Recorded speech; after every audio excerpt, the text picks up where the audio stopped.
10 years is enough. I want a younger man who doesn't count pennies to buy me Prada bags." She forgot that the company paying for her lifestyle was mine. I took the microphone and said something that left her speechless. "I'm glad to have you here. Follow my story until the end and comment the city you're watching from so I can see how far my story has reached. My name is Charles, and I'm 60 years old. After 10 years of marriage, I thought I knew my wife Michelle completely. I was wrong about everything." The corporate anniversary party was supposed to be a celebration. 200 guests filled the grand ballroom of the Marriott downtown, crystal chandeliers casting warm light over tables draped in white linen. I had spent months planning this event for my company's 15-year milestone. The champagne flowed freely, laughter echoed through the room, and everyone seemed to be having a wonderful time. I stood near the bar, watching Michelle work the crowd in her red designer dress. She moved with confidence, her blonde hair perfectly styled, diamond earrings catching the light every time she turned her head. At 45, she was still stunning, and I felt proud to call her my wife. She had this way of making everyone feel important when she spoke to them, her hand gently touching their arm as she laughed at their jokes. "Charles, wonderful party," said Robert, one of my biggest clients, shaking my hand firmly. "Michelle looks absolutely radiant tonight." I smiled, sipping my scotch. "She does, doesn't she? I'm a lucky man." But as the evening progressed, I noticed something different about Michelle. She kept glancing at her phone, her smile becoming more forced with each passing hour. During dinner, she barely touched her food, pushing the salmon around her plate while staring off into the distance. "Everything okay, sweetheart?" I asked, leaning closer to her. She turned to me with that practiced smile I had seen 1,000 times. "Of course, darling. Just tired from all the preparation." The MC announced it was time for speeches, and several of my business partners took turns at the microphone, sharing stories about our company's growth and success. The crowd applauded politely after each speech, the atmosphere warm and celebratory. Then, Michelle stood up. My heart skipped a beat. She hadn't mentioned wanting to speak tonight. I watched as she made her way to the microphone, her heels clicking against the marble floor. The room fell silent as she adjusted the microphone stand, her hands trembling slightly. "Good evening, everyone," she began, her voice carrying clearly through the speakers. "I hope you're all having a wonderful time tonight." The crowd murmured appreciatively. I felt a knot forming in my stomach, though I couldn't explain why. Michelle paused, looking directly at me across the room. Her expression was cold, calculated, nothing like the warm woman I had fallen in love with a decade ago.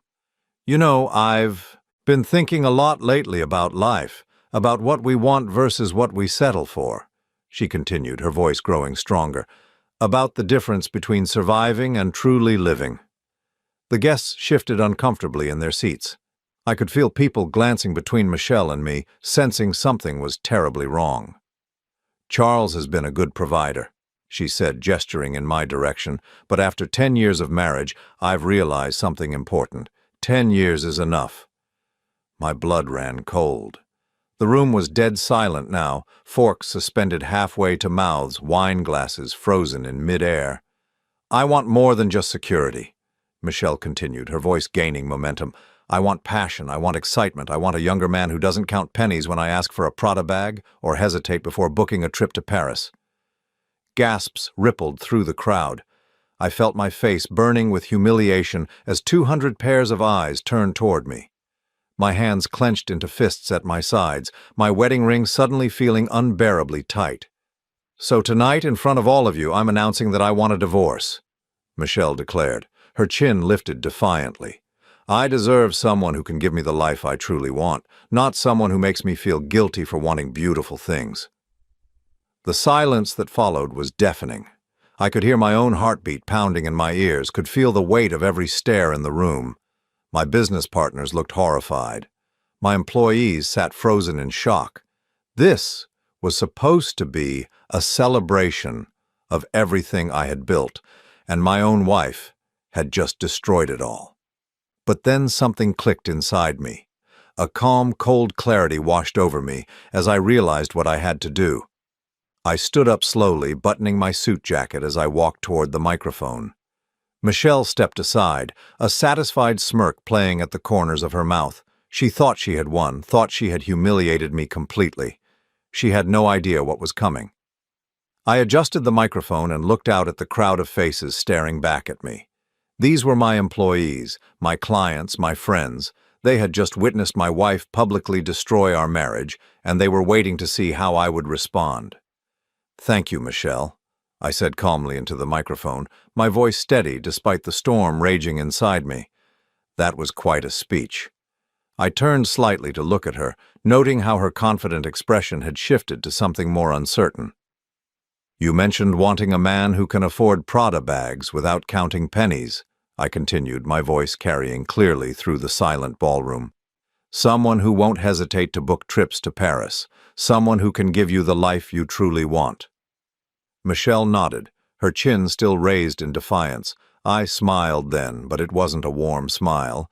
It was the smile of a man who had just realized he held all the cards in a game his opponent didn't even know they were playing. "Well, ladies and gentlemen," I announced to the room, "my wife has just asked for a divorce from the man who owns this company. The man whose name is on every paycheck in this room. The man who has been funding her lifestyle for the past 10 years. The gasp that went through the crowd was audible this time. Michelle's face went pale, her confident posture wavering. Every Prada bag, every trip to Paris, every designer dress, including the one she's wearing tonight, has been paid for by the company she just insulted, I continued, my voice growing stronger. The same company that employs half the people in this room and provides services to the other half. Michelle's mouth opened and closed soundlessly, like a fish gasping for air. "So yes, Michelle, you can have your divorce," I concluded, setting the microphone back in its stand. "And you can also find out exactly how much younger men are willing to spend on Prada bags when they discover you don't have access to mine anymore." The room erupted in shocked whispers as I walked back to my table, leaving Michelle standing alone at the microphone, her face flushed with embarrassment and rage. But this was only the beginning. As I sat down and reached for my scotch, I realized that Michelle had just made the biggest mistake of her life. She had forgotten who she was dealing with. The ride home from the party was the longest 20 minutes of my life. Michelle sat in the passenger seat of our Mercedes, her arms crossed tightly over her chest, staring out the window as city lights blurred past. The silence between us was thick with tension, broken only by the soft hum of the engine. I could feel her anger radiating from across the leather seats, but I remained calm. After what she had just done, after the humiliation she had put me through in front of everyone I knew professionally, she had the audacity to be upset with me. When we pulled into our driveway, Michelle finally spoke. "How could you embarrass me like that?" she hissed, her voice low and venomous. "In front of all those people?" I turned off the engine and sat there for a moment, my hands still gripping the steering wheel. "I embarrassed you?" I asked quietly, turning to look at her. "Michelle, you just asked for a divorce in front of 200 people at my company's anniversary party." She rolled her eyes, that gesture I had grown to hate over the past few months. "Oh, please, Charles, don't act like you didn't see this coming. You're not stupid." Maybe not, but I had been willfully blind. As we walked into our house, the same house I had bought and furnished and maintained for the past 8 years, I realized it was time to stop pretending. "You're right," I said, loosening my tie as we entered the foyer. "I'm not stupid, which is why I know about Marcus." Michelle froze halfway up the stairs, her hand gripping the banister. She turned slowly to face me, her face carefully composed, but I could see the panic in her eyes. "I don't know what you're talking about," she said, but her voice lacked conviction. I walked to my study and pulled out a manila folder from my desk drawer. I had been dreading this moment for months, but now it felt liberating. "Marcus Patterson, 28 years old, personal trainer at Elite Fitness," I said, reading from the papers in the folder. "You've been meeting him every Tuesday and Thursday for the past 6 months, but not for workouts." Michelle's face went white. She came down the stairs slowly, her designer heels clicking against the marble steps. "And then there's David," I continued, flipping to another page. "David Chen, 32, investment banker. You've been having lunch with him every Friday at the Ritz-Carlton downtown, except you're not eating lunch, are you, Michelle?" She reached the bottom of the stairs, her breathing shallow. "Charles, I can explain—" "Can you explain this?" I interrupted, pulling out my phone and pressing play on an audio recording. Michelle's voice filled the room, crystal clear through the phone's speaker. "He's such a pathetic old man, David. Honestly, I don't know how much longer I can pretend to find him attractive, but his money makes up for a lot, doesn't it?" David's laughter came through the recording. "You're terrible, Michelle, but hey, at least you're getting something out of it. Just think about that new jewelry collection you were showing me." "Oh, that was just the beginning," Michelle's recorded voice continued. "You should see the credit limits he gave me. The man is completely clueless. I could probably buy a car and he'd just assume it was for groceries." I stopped the recording and looked at Michelle, whose face was now completely drained of color. "There are hours of these conversations," I said quietly. "Hours of you laughing about how stupid and gullible I am. Hours of you planning what you were going to spend my money on next." Michelle sank onto the bottom step of the staircase, her perfect composure finally cracking. "Charles, please let me explain." "Explain what?" I asked, my voice remaining calm despite the rage building inside me. "Explain how you've been cheating on me for months. Explain how you've been using my money to fund your affairs. Or explain how you've been laughing at me behind my back while I work 16-hour days to pay for your lifestyle." She looked up at me with tears in her eyes, but they didn't move me any more. I had seen too much, heard too much. "You want to know the really fascinating part?" I continued, walking closer to where she sat. "I started investigating when I noticed charges on our credit card for hotels I had never been to. $200 here, $300 there. At first I thought maybe someone had stolen your card." Michelle wiped her eyes with the back of her hand, smearing her perfect makeup. "But then I realized the pattern," I said, opening the folder again. "Every Tuesday and Thursday hotel charges at the same time your phone showed you were at the gym. Every Friday restaurant charges during your shopping trips. You got sloppy, Michelle." "How long have you known?" she whispered. 3 months, I replied. 3 months of watching you lie to my face every single day. 3 months of listening to you complain about how I don't give you enough money, enough attention, enough excitement, while you were busy giving both to other men." She stood up suddenly, anger flashing in her eyes. "You had me followed? You recorded my private conversations?" I almost laughed at her indignation. "Your private conversations about spending my money on your affairs? Yes, I did. And you know what the best part was? Learning that you've been planning this divorce for months, planning to take me for everything I'm worth while you start fresh with someone younger." Michelle's mouth opened and closed like she wanted to argue, but no words came out. "Did you really think I wouldn't find out?" I asked, stepping closer to her. "Did you think you could humiliate me publicly and then walk away with half of everything I've built?" "It's my right," she said, her voice gaining strength. "I'm your wife. I deserve—" "You deserve exactly what you've contributed to this marriage," I interrupted, "which, as we both know, is absolutely nothing." The truth hung in the air between us like a physical presence. For 10 years, Michelle had contributed nothing to our household income, nothing to our mortgage payments, nothing to our investments or savings. She had been a beautiful, expensive decoration in my life, and I had been too infatuated to see it clearly. "I want you out of this house by tomorrow," I said, my voice steady and final. "You can't throw me out," Michelle protested. "This is my home, too."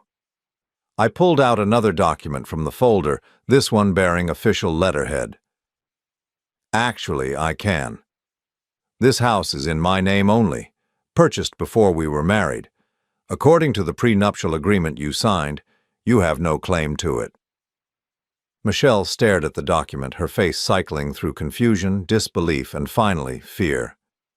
"Prenup," she whispered. "We didn't sign a prenup." I smiled that cold smile again. "Check page 15 of the marriage license paperwork you signed. It's all there, witnessed and notarized. You were so excited about the wedding, so focused on the dress and the flowers and the guest list, you never bothered to read what you were signing. The color drained from her face completely as the realization hit her. She had been so eager to become Mrs. Charles Morrison, so focused on the lifestyle that came with my name, that she had signed away her right to claim any of it. "This isn't over," she said, but her voice was shaky now, uncertain. "Actually, it is," I replied, closing the folder.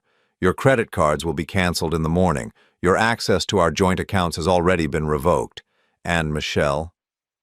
She looked at me with a mixture of hatred and desperation. "The recording I played for you tonight? That was just a sample. I have enough evidence to destroy you in divorce court if you try to fight this."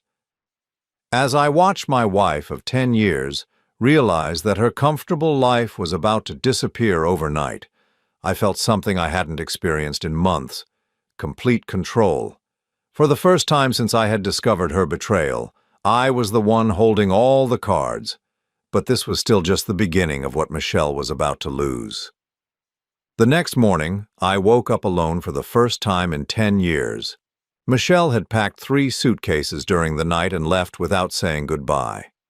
I found a note on the kitchen counter written on her personalized stationery. "This isn't over, Charles. My lawyer will be in touch." I crumpled the note and threw it in the trash, then made myself coffee in the silence of my own home. For the first time in months, I felt at peace. The pretending was over, the lying was done, and now I could focus on what really mattered. My phone rang at exactly 8 in the morning. It was Sarah, my executive assistant of 12 years. "Mr. Morrison, I've been fielding calls all morning about last night," she said, her voice carefully professional. "Several clients want to schedule meetings, and there are 3 reporters asking for statements." "No interviews," I said, sipping my coffee. "Schedule the client meetings for next week, and Sarah, start preparing the Henderson files." There was a pause. Sarah knew exactly what the Henderson files contained, and why I might need them now. "Are you sure, sir?" she asked quietly. "Very sure. It's time." After hanging up, I drove to my office building downtown. Morrison Consulting occupied 3 floors of a glass tower in the financial district, housing 42 employees and generating approximately $2 million in annual revenue. It was a successful business by any measure, and Michelle had always assumed it was the source of all our wealth. She had never been more wrong about anything in her life. I took the private elevator to my office on the 20th floor, nodding to the security guard who had been with the building for 15 years. As I settled behind my desk, I opened the wall safe, hidden behind a painting of the Rocky Mountains. Inside were documents that Michelle had never seen, investments she had never heard of, and bank statements from accounts she didn't even know existed. The truth was, Morrison Consulting was my hobby. My real wealth came from Henderson Holdings, a private investment company I had inherited from my father when I was 35. For 25 years, I had quietly grown that inheritance into something extraordinary, while letting everyone believe that my consulting business was my primary source of income. My father had taught me the value of discretion when it came to money. "Never let them see your real hand, son," he had told me before. He died. The moment people know what you're truly worth, they start looking at you differently. They want pieces of what you've built instead of building something themselves. I had taken his advice to heart. When I met Michelle 15 years ago at a charity dinner, I had presented myself as a successful small business owner, comfortable but not wealthy, well off but not rich. She had seemed charmed by my modest lifestyle, my practical approach to money, my reluctance to spend on extravagant things. What I hadn't realized then was that she was already calculating how much she could extract from me. I pulled out the Henderson Holdings portfolio and spread the documents across my desk. Real estate investments in 12 states worth approximately $47 million. Stock portfolios managed by 3 different firms, totaling $32 million. Private equity investments in emerging technologies, valued at $23 million. And that didn't include the rental properties, the municipal bonds, or the offshore accounts my father had established decades ago. In total, my net worth was approximately $115 million, Michelle had been spending money that represented less than 2% of my actual wealth, and she had still managed to betray me for more. The irony was bitter. If she had simply been faithful, if she had loved me for who I was instead of what she thought she could get from me, I would have eventually shared everything with her. I had been planning to reveal the truth about my wealth on our 10th anniversary next month. I had even had plans drawn up to build her the dream house she had been talking about for years. Instead, she had shown me exactly who she really was. My phone buzzed with a text from an unknown number. "Charles, this is ridiculous. I'm staying at the Hilton downtown and my credit card was declined. Fix this immediately. Michelle." I deleted the message without responding. 5 minutes later, another text. "I know you're angry, but this is childish. I need access to money for basic necessities." I blocked the number. At 10:30, my desk phone rang. Sarah's voice came through the intercom. "Mr. Morrison, there's a Michelle Morrison here to see you. She says she's your wife." "Send her up," I said. It was time for Michelle to learn the truth. She walked into my office, wearing the same red dress from last night, her hair disheveled and her makeup smudged. She had clearly slept in her clothes, and the confident woman who had humiliated me 12 hours ago was nowhere to be seen. "Charles, thank God," she said, rushing toward my desk. "There's been some kind of mistake with our accounts. My cards aren't working, and the hotel is demanding payment for last night." I leaned back in my chair, studying her carefully. "There's no mistake, Michelle. I told you last night that your access to our accounts was revoked." "But that's insane!" she protested, her voice rising. "I need money. I can't just live on the street." "You should have thought about that before you decided to publicly destroy our marriage," I replied calmly. She began pacing in front of my desk, her heels clicking against the hardwood floor. "Look, I know I handled things poorly last night, but this is extreme. We can work something out. We can go to counseling. We can—" "Michelle," I interrupted, "sit down." Something in my tone made her stop pacing. She looked at me carefully, then slowly took the chair across from my desk. "Do you want to know something interesting?" I asked, pulling out one of the Henderson Holdings statements. "You've been married to me for 10 years, and you've never once asked me about my family background." She frowned, clearly confused by the change in topic. "What does that have to do with anything?" "My father died 25 years ago," I continued, ignoring her question. "He left me something that I've never told you about. Something I've been managing quietly while you've been busy spending what you thought was all my money." I slid the bank statement across the desk toward her. Her eyes scanned the numbers, and I watched her face change as she processed what she was seeing. "This account balance," she whispered. "This can't be right."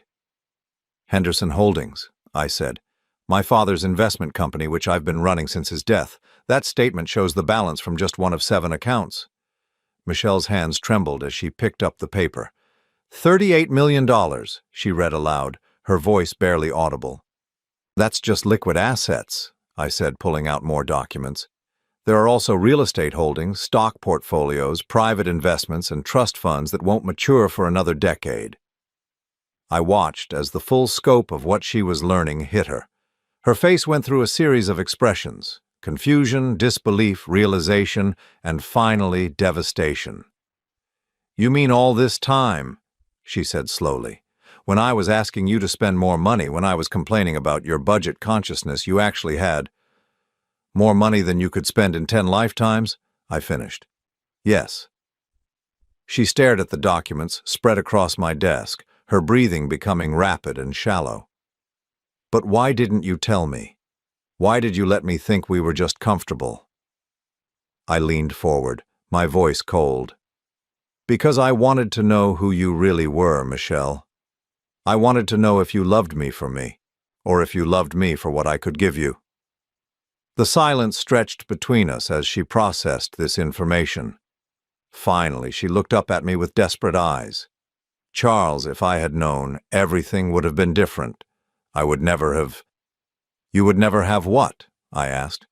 "Cheated on me, used me, humiliated me in public, or you just would have been more careful not to get caught?" She opened her mouth to respond, but no words came out. We both knew the answer.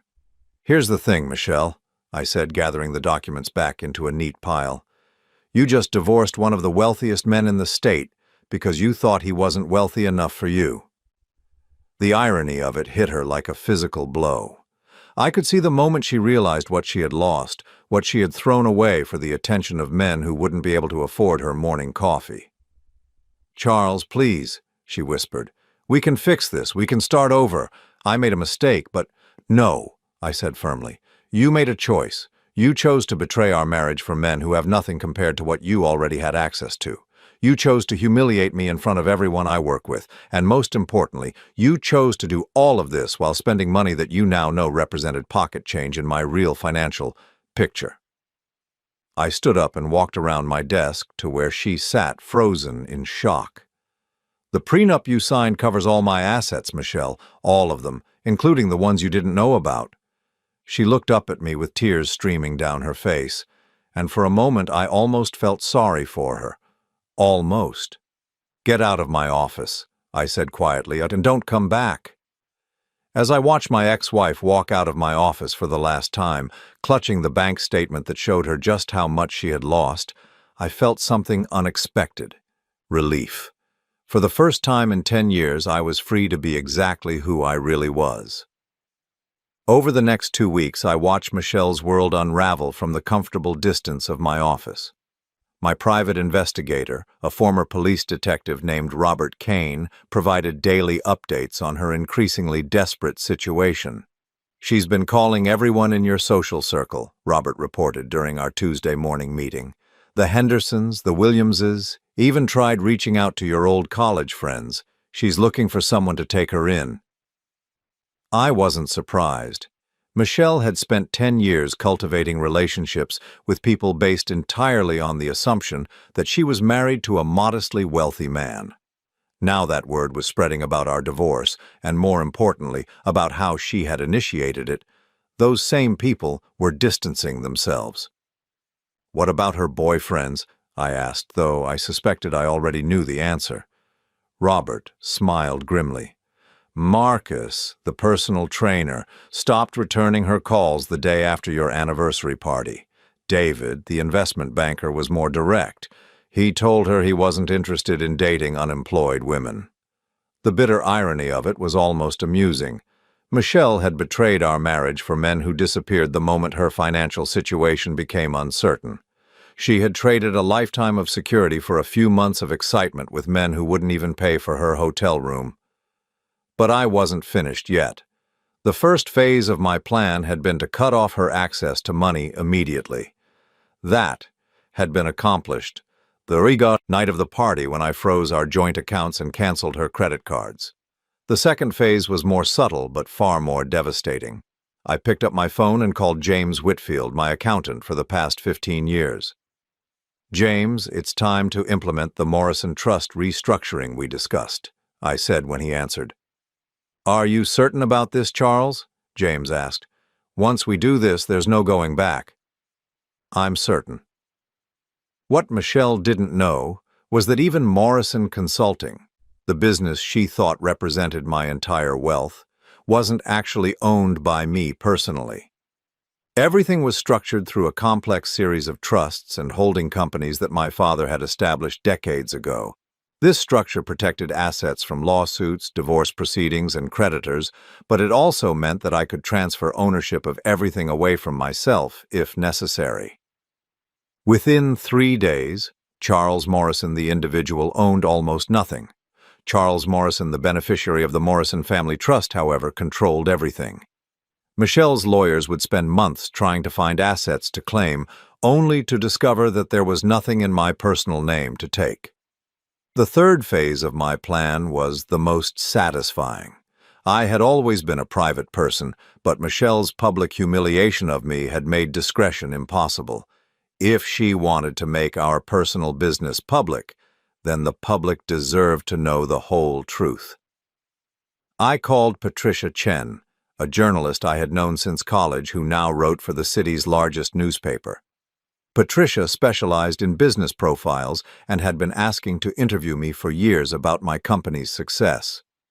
"Patricia, it's Charles Morrison," I said when she answered. "I think I'm ready for that interview now." "Really? What changed your mind?" "Let's just say I've learned the value of being completely transparent about who I am and what I've built." We scheduled the interview for the following week, and I spent the weekend preparing.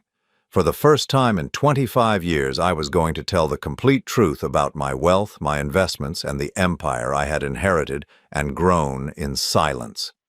Meanwhile, Michelle's situation was deteriorating rapidly. Robert reported that she had been forced to move from the expensive downtown hotel to a budget motel on the outskirts of the city.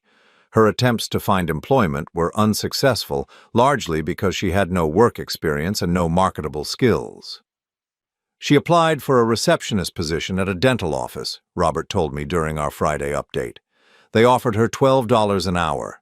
She walked out during the interview. $12 an hour.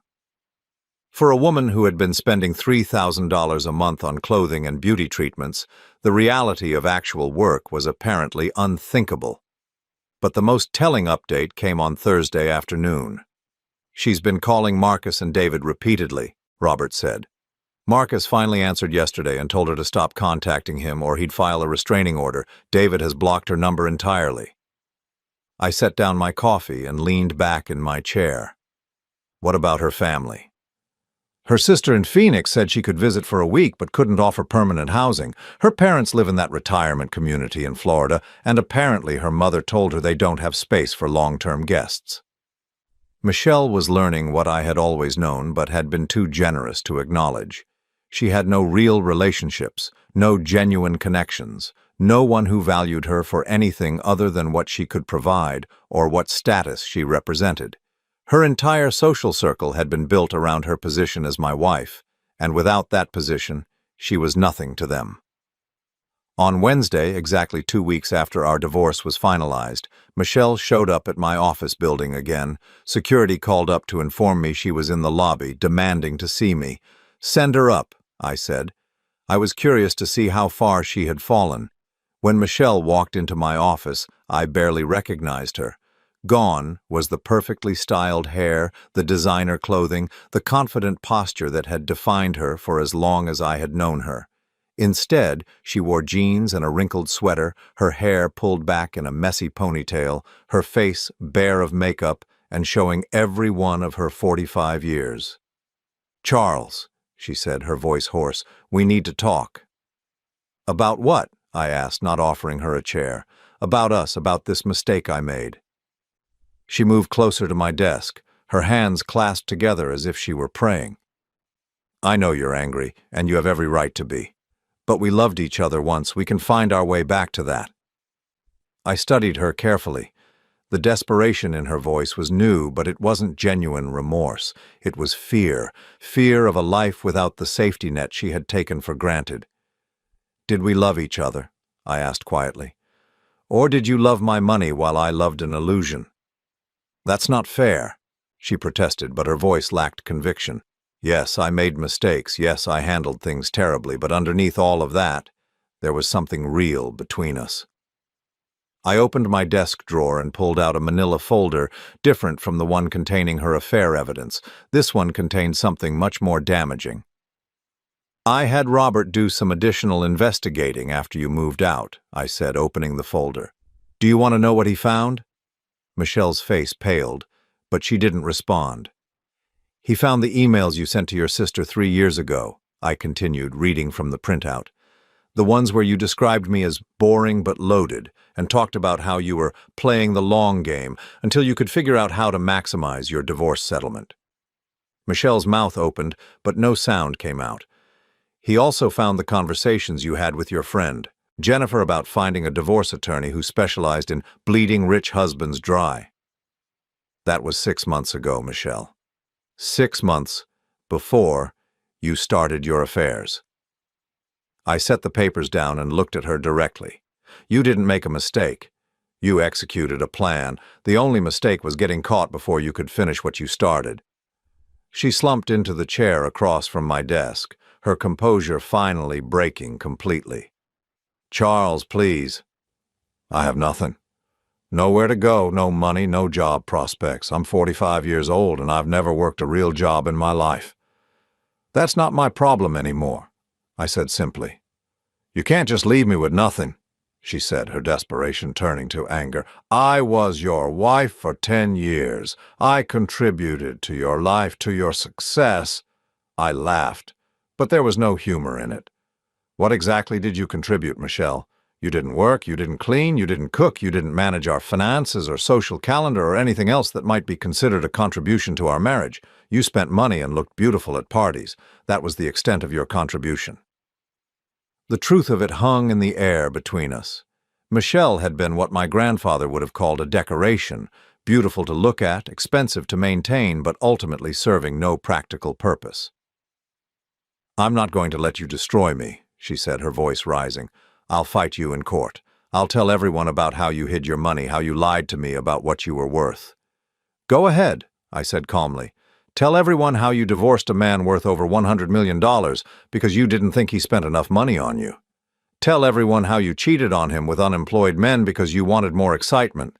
Tell everyone how you planned to take him for everything he was worth while mocking him behind his back." Michelle's face crumpled as she realized her threats were empty. Any attempt to destroy my reputation would only make her look worse. "The interview comes out Sunday," I added. "Patricia Chen from the Herald. A complete profile of my business empire, including the assets you never knew about. By Monday morning, everyone in the city will know exactly what you walked away from." I stood up and moved to the door, opening it for her. "Goodbye, Michelle. Don't come back." As I watched her walk toward the elevator, shoulders shaking with silent sobs, I felt something I hadn't experienced in months: complete peace. The woman who had manipulated and used me, who had planned to destroy me financially while mocking me emotionally, was finally facing the consequences of her own choices. But more importantly, I was finally free to live the life I actually wanted, surrounded by people who valued me for who I truly was, rather than what they thought they could get from me. The newspaper interview was published on Sunday morning, and by noon my phone was ringing non-stop.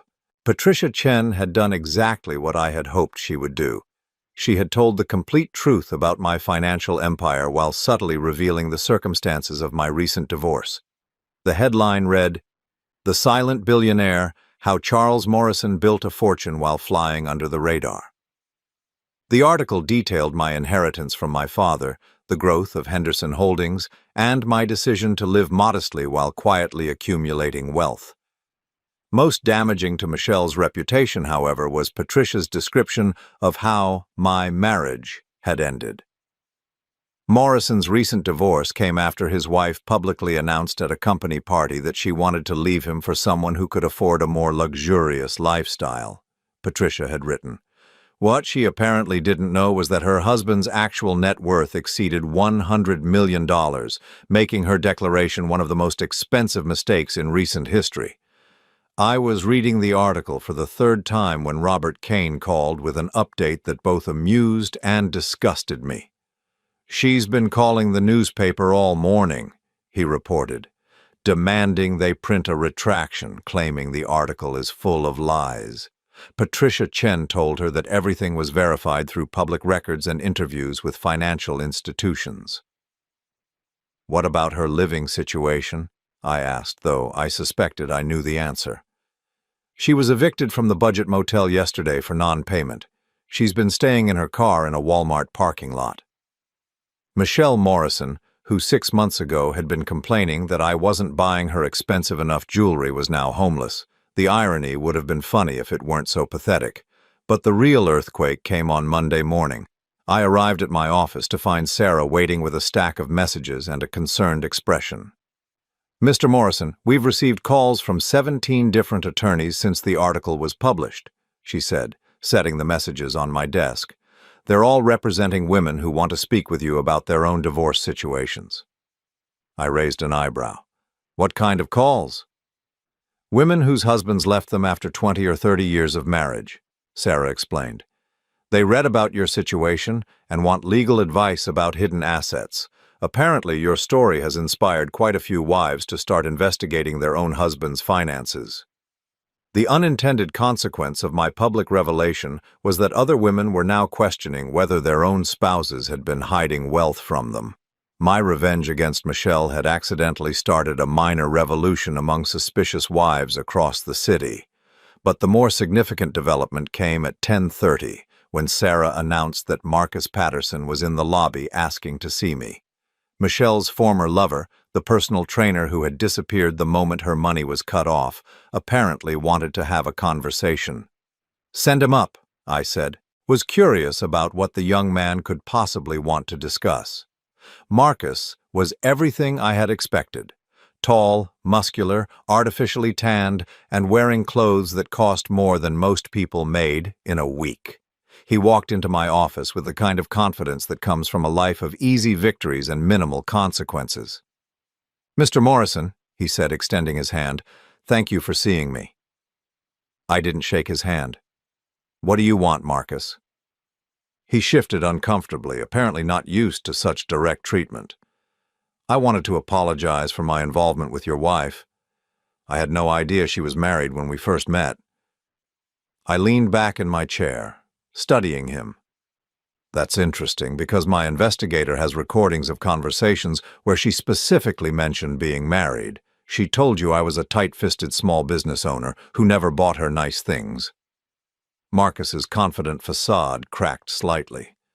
"Look, Mr. Morrison, I'm not proud of what happened, but Michelle told me you two were practically separated, that the marriage was over in everything but name."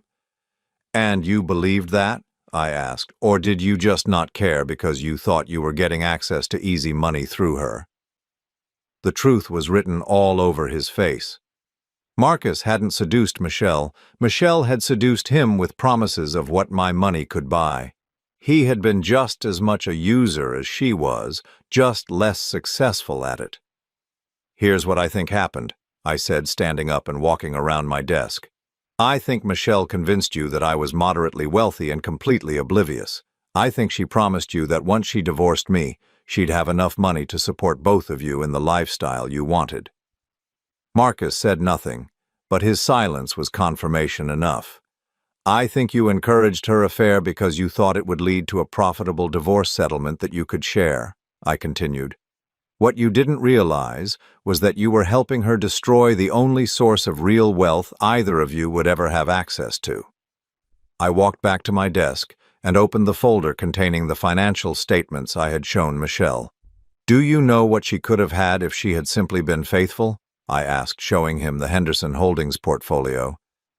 "Do you know how much money she threw away for a few months of excitement with you?" Marcus stared at the numbers, his face going pale. That's really what you're worth?" "That's a fraction of what I'm worth," I replied, closing the folder. "And Michelle gave up all of it because she thought you and David Chen represented a better investment than her marriage." I could see the moment it hit him. Marcus realized that he had participated in destroying the very thing he had been hoping to benefit from. His greed and Michelle's stupidity had combined to eliminate the wealth they had both been planning to exploit. "Mr. Morrison," he said, his voice now shaky, "is there any way? Could you talk to her about working things out?" I almost laughed. "You want me to take back the woman who cheated on me with you so that you can continue having access to her money?" "It's not like that," he protested, but we both knew it was exactly like that. "Get out of my office," I said quietly, "and don't come back." After Marcus left, I called Robert for another update on Michelle's situation. "It's gotten worse," he reported. "She tried to get a job at 3 different restaurants this week. She was fired from the first one after 2 hours for arguing with customers about their orders. The second one wouldn't hire her after she asked if they offered health insurance and paid vacation time on the first day. The third one hired her but fired her the next morning when she didn't show up for her shift."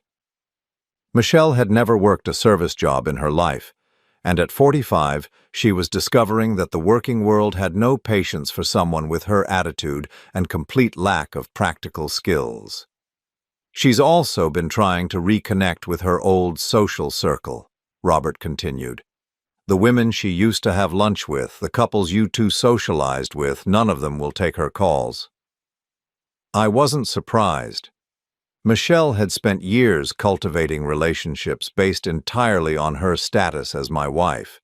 She had gossiped about these same people, complained about their houses and cars and vacations, always positioning herself as superior because she was married to someone more successful. Now that her position had crumbled, those people had no reason to associate with her. "Where is she staying now?" I asked. "Her car broke down on Wednesday. She's been sleeping at a homeless shelter downtown." Michelle Morrison, who had once spent $2,000 on a single handbag without thinking twice, was now sleeping in a homeless shelter. The woman who had humiliated me for not being wealthy enough was discovering what actual poverty looked like. But the final blow came on Friday afternoon. David Chen, the investment banker who had been Michelle's other affair partner, called my office. Sarah announced that he wanted to schedule a business meeting to discuss investment opportunities. "Send him up," I said. I was beginning to see a pattern in these visits from Michelle's former lovers. David was everything Marcus wasn't: sophisticated, well-dressed, articulate. He walked into my office with the polished confidence of a man who made his living managing other people's money. "Mr. Morrison," he said, shaking my hand firmly, "thank you for seeing me. I know this is an unusual situation." "That's one way to put it," I replied, gesturing for him to sit down. "I want to be completely transparent about why I'm here," David said, settling into the chair across from my desk.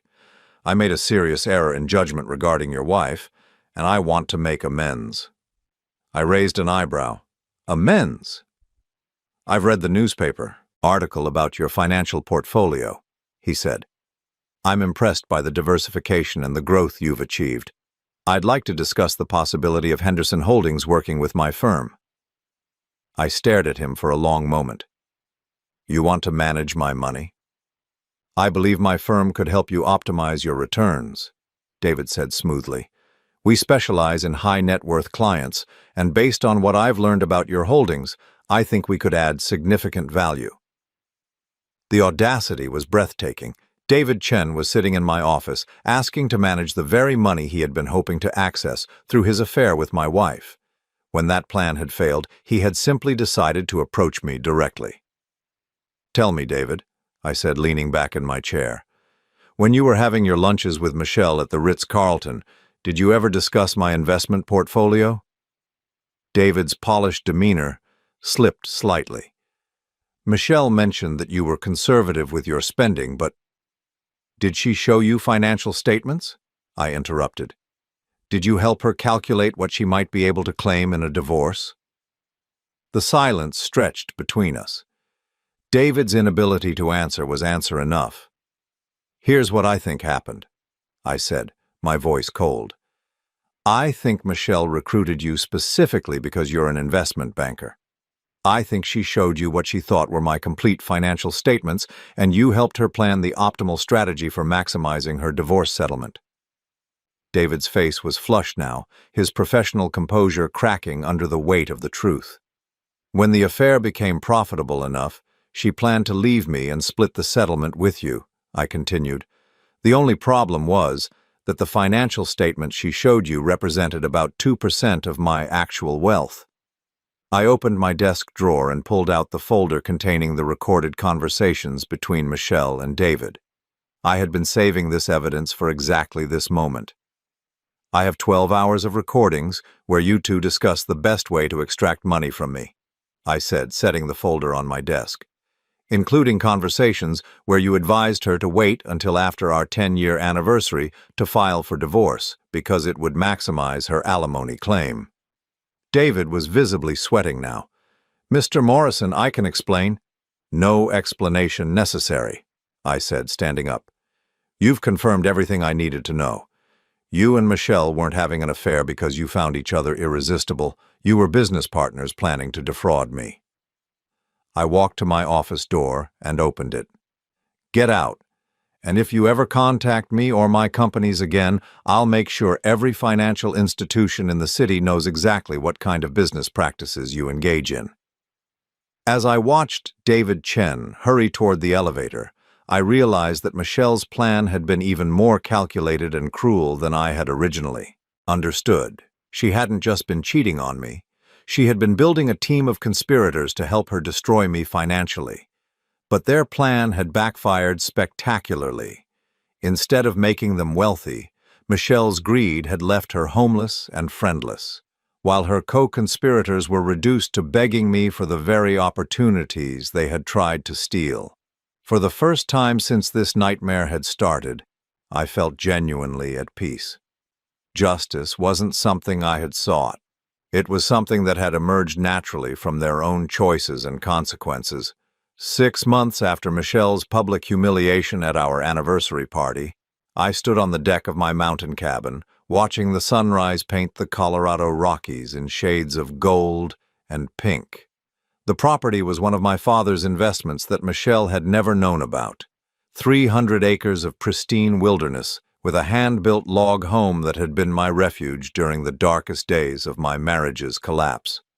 For the first time in 10 years, I was completely alone by choice, rather than by abandonment, and the silence was beautiful. My phone buzzed with a text from Robert Kane. Final report attached, case officially closed. I opened the attachment and read through the last chapter of Michelle's story with a mixture of sadness and relief. After 3 months of homelessness, Michelle had finally accepted a job as a night shift clerk at a 24-hour gas station on the outskirts of town. She was earning $9.50 per hour, working 6 nights a week, and living in a studio apartment above a laundromat. Her total monthly income was approximately $1,040, less than she used to spend on a single lunch at her favorite restaurant. Marcus Patterson had moved back in with his parents after losing his apartment when his personal training clients discovered his involvement in my divorce scandal. David Chen had been quietly forced to resign from his investment firm when word spread about his unprofessional conduct. Michelle's affair hadn't just destroyed our marriage, it had created a domino effect that ruined everyone involved. The irony was perfect. Michelle had betrayed our marriage because she wanted more money, more excitement, more luxury. Instead, she had lost access to wealth beyond her wildest dreams and gained a life of genuine struggle for the first time in her adult life. But this story wasn't really about Michelle anymore. It was about what I had discovered about myself in the aftermath of her betrayal. For 35 years, I had followed my father's advice about hiding my wealth, about being cautious with trust, about keeping my true resources secret from everyone around me. I had thought this approach protected me, but Michelle's deception had shown me the flaw in my reasoning. Hiding my wealth hadn't protected me from someone who loved money more than she loved me. It had simply given her a false reason to believe I wasn't worthy of her loyalty. The newspaper interview had changed everything. Within 2 weeks of Patricia Chen's article, I had received dozens of invitations to charity boards, investment partnerships, and social events that had never been available to the modest businessman I had pretended to be. More importantly, I had connected with people who approached me with genuine respect rather than calculated interest. Among those people was Dr. Elizabeth Hartford, a 72-year-old retired surgeon who had called me 3 weeks after the interview was published. She wasn't looking for money or favors. She was offering to show me her own investment portfolio and share strategies she had developed over 4 decades of building wealth in the medical field. "Charles," she had said during our first lunch meeting, "the mistake most wealthy people make is thinking that money makes them special. Money is just a tool. What makes you special is what you choose to do with it." Elizabeth had become my mentor in ways my father never could have been. Where my father had taught me to hide and hoard, Elizabeth taught me to be strategic and purposeful. She introduced me to a community of genuinely wealthy individuals who use their resources to create positive change rather than simply accumulate more possessions. Through Elizabeth, I met Thomas and Margaret Sinclair, a couple in their 80s who had donated over $50 million to educational causes while living in the same modest home they had bought 40 years earlier. I met Dr. James Chen, no relation to David, who had used his pharmaceutical fortune to fund free clinics in underserved communities. I met Sarah Williams, a tech entrepreneur who had revolutionized online learning platforms and was now teaching financial literacy to young women starting their own businesses. These people had something Michelle and her conspirators never possessed: character. They had built their wealth through talent, hard work, and ethical choices, and they used it to improve the world rather than simply to impress others. For the first time in my adult life, I was part of a community that valued substance over appearance, contribution over consumption, integrity over manipulation. The transformation wasn't just social, it was personal. Without Michelle's constant pressure to maintain appearances, to spend money on status symbols that meant nothing to me, I discovered interests and passions I had forgotten I possessed. I began painting again, something I hadn't done since college. I started hiking the mountain trails around my cabin, rediscovering the physical challenges that had once brought me joy. I read books for pleasure rather than just business, traveled to places I wanted to see, rather than places Michelle thought would impress her friends. Most surprisingly, I found myself genuinely interested in philanthropy for the first time. Not the performative charity work that Michelle had insisted. We participate in for social reasons, but real, meaningful contributions to causes that mattered to me. Through Elizabeth's guidance, I established the Morrison Education Foundation, focused on providing scholarships to first-generation college students from low-income families. I funded 3 new computer labs at the community college, where my father had taken night classes before starting his business. I quietly paid off the medical debt for 12 families who had been bankrupted by healthcare costs. None of these donations were publicized or acknowledged. I made them because they felt right, because they honored my father's memory in ways that simply accumulating more wealth never could. But the most meaningful change was in my personal relationships.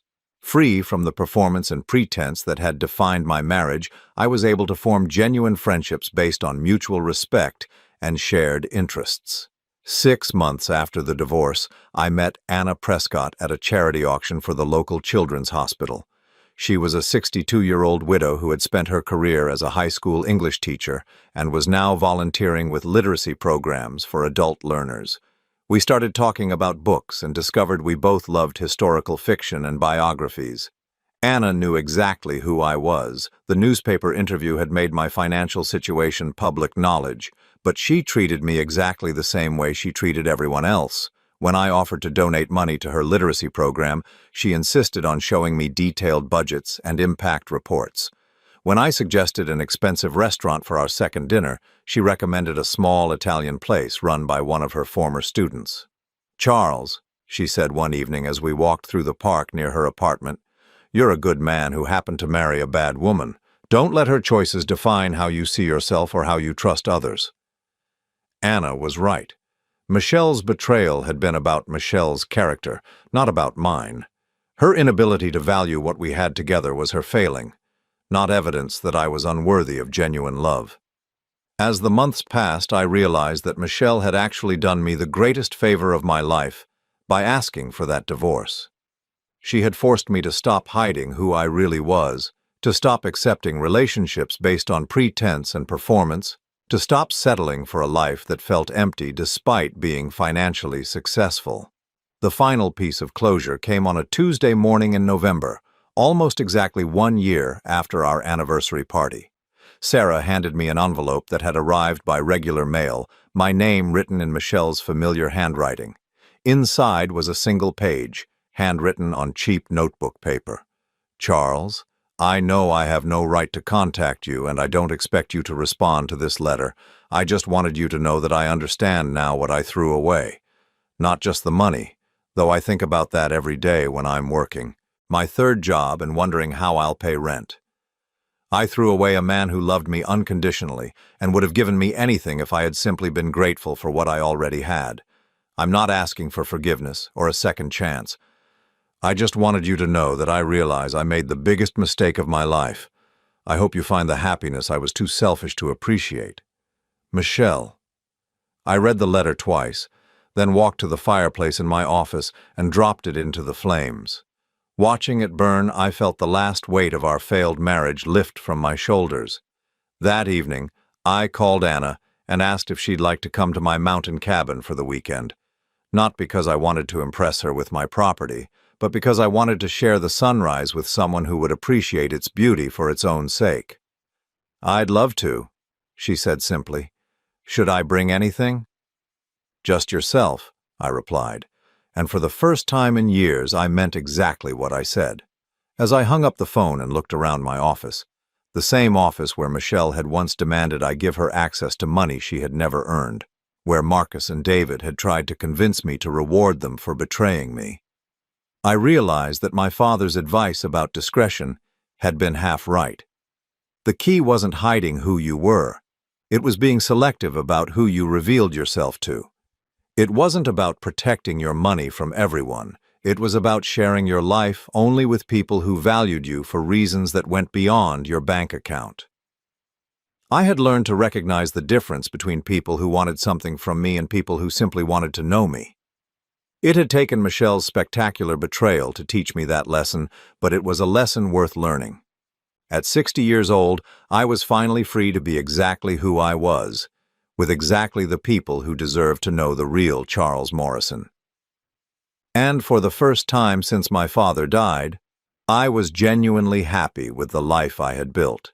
The empire was no longer silent. More importantly, it was no longer lonely.